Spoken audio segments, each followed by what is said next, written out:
পায় নাই।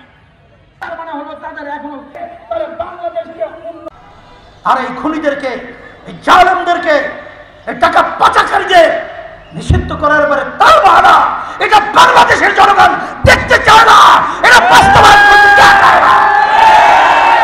এই জন্য যারা নাকি কৌশল করছেন, এই কৌশলী রাজনীতি বাংলাদেশের জনগণ এখন দেখতে চায় না। এখন সুন্দর একটা পরিবেশ তৈরি হয়েছে বাংলাদেশের মধ্যে। এখন আমরা আওয়ামী লীগ, বিএনপি, জাতীয় পার্টি তাদের শাসন আমরা দেখেছি। নতুনভাবে তারা আসবে আর আমাদেরকে কি উপহার দিবে এটা নতুনভাবে আমাদেরকে আর দেখাবার কিছু নেই। এখন শুধু একটাই নীতি আদর্শ রয়েছে, যেই নীতি আদর্শের মাধ্যমে দুনিয়াতে শান্তি, আখেরাতে মুক্তি, সেই নীতি আদর্শের নাম হলো ইসলাম। আমি সকলকে আহ্বান জানাচ্ছি, আসেন, মুসলমান কখনোই ইসলামী নীতি আদর্শের বাইরে থাকতে পারে না। প্রতিটা মুসলমান ইসলামী নীতি আদর্শের সাথে জড়ায় থাকতে হবে।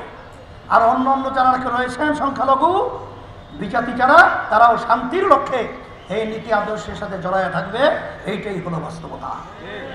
আপনারা দেখেছেন যে শিক্ষা সিলেবাসের মধ্যে ইসলামকে ধ্বংস করার জন্যে একটু আগে আপনারা শুনেছেন, যখন পরিকল্পনা করেছিল তখন ইসলামী আন্দোলন বাংলাদেশ তার সহযোগী সংগঠনগুলো রাজপথে যখন আমরা আওয়াজ তুলেছিলাম, এই ফ্যাসিস্ট বাধ্য হয়েছে, তখন কিছু পাঠ্য ওই বই সিলেবাস থেকে উঠিয়ে নিতে বাধ্য হয়েছে।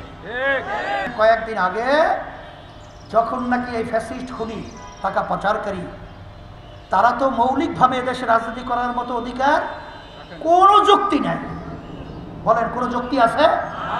এই তাদেরকে যখন নিষিদ্ধ করার ব্যাপারে যখন আওয়াজ তুলেছিল, তখন দেখেছেন ইসলামী আন্দোলন বাংলাদেশ আমরা কিন্তু ব্যানার নিয়ে উল্লেখযোগ্যভাবে এই অন্যায়ের প্রতিবাদে এবং এই খুনিদের বাতিল করার ব্যাপারে রাজপথে আমরা কিন্তু অবস্থান নিয়েছিলাম।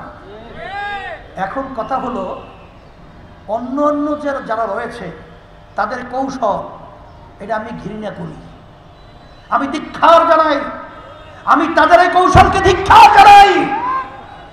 কারণ এদেশের হাজার হাজার মায়ের কোল সন্তান হারা হয়েছে।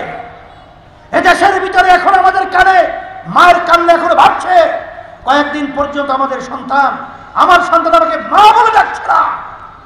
তারা সম্পদ গড়ে তুলেছে। এই জন্য পীর সাহেব চরমনাই অন্ধকারের মাঝে হাজার কেউ মেয়েদের হাত ধরে গামছা ভাই পাঞ্জাবি করে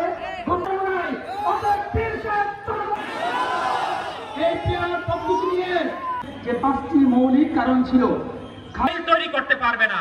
বিদেশে দেরি হয়েছে, আজ থেকে 9 মাস চিত করে তারা বিদেশে তাদের সম্প্রসারণ ভাইয়ের কাছে একটা